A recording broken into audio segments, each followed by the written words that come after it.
बिस्मिल्लाहिर्रहमानिर्रहीम। तो आज का हमारा टॉपिक है electric field as potential gradient कि हमने इलेक्ट्रिक फील्ड को बतौर पोटेंशियल ग्रेडियंट इस्तेमाल करना है। तो इसके लिए हम लोग उसी एग्जांपल को कंसीडर करते हैं जो हम लोगों ने पहले कंसीडर कर रखी है। इसमें क्या है कि हमारे पास एक फील्ड है प्लस से माइनस की तरफ, दो प्लेट्स है, एक प्लेट हमारे पास प्लस की है और दूसरी हमारे पास माइनस की है। ये दोनों प्लेट्स आपस में पैरेलल है और प्लस से माइनस की तरफ फील्ड क्रिएट हुई है और इनके दरमियान एक चार्ज प्लस का चार्ज मूव कर रहा है। अब अगर इस चार्ज को फ्रीली मूव किया जाए तो ये माइनस की तरफ आ जाएगा, अगर हम लोग इस पर वर्क करें, फोर्स लगाएं तो ये प्लस की तरफ मूव कर जाएगा। अब अगर हम कंसीडर करते हैं कि इस फील्ड की जो इलेक्ट्रिक फील्ड है वो हमारे पास E है, लेट्स सपोज E इसकी इलेक्ट्रिक फील्ड है और ये फील्ड इलेक्ट्रिक फील्ड हमारे पास यूनिफॉर्म है, यानी कि इन प्लेट्स के दरमियान ये फील्ड हर जगह पर एक जैसी है। अब ये फील्ड हमारे पास इसमें यूनिफॉर्म है। अब इससे हम लोग एक रिलेशन डेवलप करेंगे इलेक्ट्रिक इंटेंसिटी और पोटेंशियल डिफरेंस के दरमियान। इलेक्ट्रिक इंटेंसिटी और पोटेंशियल डिफरेंस के दरमियान एक रिलेशन डेवलप करेंगे। अब हम लोग इसके लिए पहले पढ़ चुके हैं कि जो हमारे पास इसका इलेक्ट्रिक पोटेंशियल डिफरेंस है वो work done per unit charge है, यानी कि इस चार्ज को जब हम लोग इस A से B की तरफ मूव करके जाते हैं, A से B की तरफ मूव कर जाते हैं, उस सूरत में इस चार्ज पर जो वर्क होता है WAB पर Q not, work done per unit charge जो है वो हमारे पास इसके इलेक्ट्रिक पोटेंशियल डिफरेंस के बराबर है। VB minus VA potential difference है हमारे पास, तो ये इसके बराबर है। अगर हम लोग वर्क की बात करें तो वर्क हमारे पास फोर्स इनटू डिस्प्लेसमेंट का नाम है, तो हम लोगों ने इस इक्वेशन में जस्ट वर्क को रिप्लेस कर दिया है कि वर्क हमारे पास फोर्स इनटू डिस्प्लेसमेंट का नाम है, तो W की जगह हमारे पास FD आ गया। तो अब ये इक्वेशन है हमारे पास। अब अगर हम लोग इसमें देखें तो जो हमारे पास फोर्स है F वो हमारे पास माइनस Q नॉट E है, ये हम लोग पहले ही एक्सप्लेन कर चुके हैं।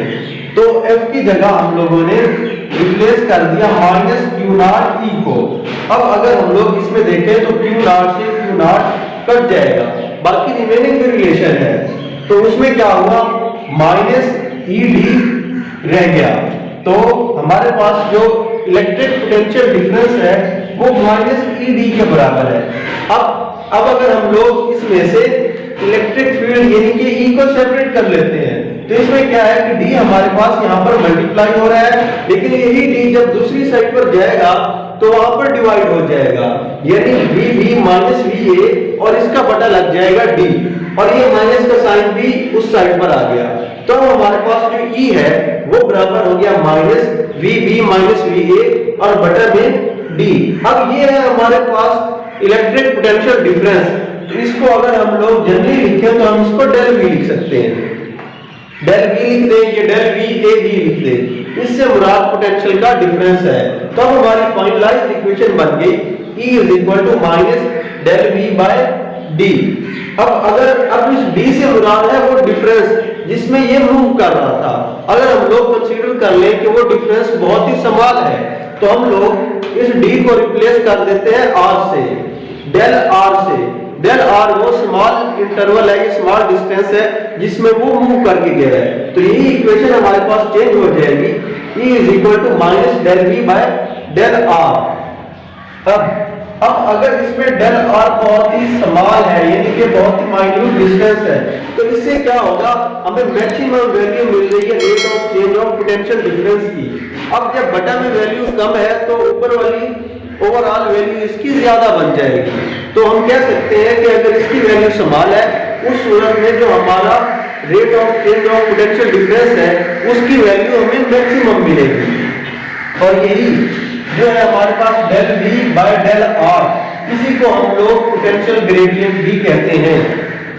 अगर डेल R की वैल्यू बहुत स्मॉल है तो इसका मतलब है इसके rate of change of potential difference की वैल्यू ज्यादा होगी, और del V by del R इसी को हम लोग पोटेंशियल ग्रेडियंट भी कहते हैं। तो हम लोग डिफाइन कर सकते हैं कि हमारे पास जो इलेक्ट्रिक इंटेंसिटी E है वो हमारे पास इक्वल है नेगेटिव ऑफ पोटेंशियल ग्रेडियंट, कि जो इलेक्ट्रिक इंटेंसिटी है वो पोटेंशियल ग्रेडियंट के नेगेटिव साइन के इक्वल है। अब इसमें जो नेगेटिव साइन है ये हमें बताता है कि इसका जो पोटेंशियल है वो डिक्रीजिंग है, उसकी डायरेक्शन डिक्रीजिंग के अलाउंग है। अब बाकी बात रह गई इसकी यूनिट की, तो इसका यूनिट हमारे पास बनता है वोल्ट पर मीटर। जो हमारे पास E है इसका यूनिट वोल्ट पर मीटर की, यहाँ पर हमारे पास है पोटेंशियल डिफरेंस जिसका यूनिट है वोल्ट, और ये है उसका डिस्टेंस, क्या डी से रिप्रेजेंट करे या आर से रिप्रेजेंट करे, और डिस्टेंस का यूनिट है हमारे पास मीटर। तो हम कह सकते हैं कि हमारे पास E का जो यूनिट बन रहा है वो वोल्ट पर मीटर है। लेकिन हम लोग वोल्ट के बारे में पहले बात कर चुके हैं कि ये हमारे पास है W/Q0 यानी कि जॉल पर कूलम। तो हम इस वोल्ट को रिप्लेस कर देते हैं जॉल पर कूलम से, तो हो जाएगा जॉल पर कूलम और बटा होगा इसका मीटर। अब अगर हम इन दोनों को सॉल्व करें तो ये हमारे पास ये बन जाता है जॉल पर कूलम इनटू मीटर, और जब जॉल को रिप्लेस करेंगे तो न्यूटन मीटर आ जाएगा। अब मीटर से मीटर कट जाएगा तो न्यूटन पर कूलम बच जाएगा। न्यूटन पर कूलम हमारे पास E का यूनिट हो जाएगा। तो ये है इसके यूनिट्स। अगर हम लोग इस सब को समराइज करें तो हमारे पास एग्जांपल हो गई थी जिसमें हम लोग एक चार्ज को फील्ड में मूव करते हैं A से B की तरफ। इस फील्ड के लिए हमने इलेक्ट्रिक फील्ड E कंसीडर कर ली जो यूनिफॉर्म थी, और उसमें हम लोगों ने इसको मूव करवाया। ये रिलेशन हम ऑलरेडी पढ़ चुके हैं। तो इसमें हम लोगों ने वर्क को रिप्लेस किया Fd से, फिर F को रिप्लेस किया -QE से, Q से Q कट गया तो ये वैल्यू आ गई। इसको जस्ट रीअरेंज किया तो हमारे पास E आ गया। इसको समराइज करके डेल भी कर दिया, डिस्टेंस सॉल्व किए तो डेल R आ गया। तो यही हमारे पास पोटेंशियल ग्रेडियंट बन गया। इसमें यही कहा कि अगर ये सवाल है तो rate of change of potential difference maximum होगा। इसके बाद हम लोगों ने बात की इसके यूनिट्स की, तो इसका यूनिट हमारे पास बना था वोल्ट पर मीटर।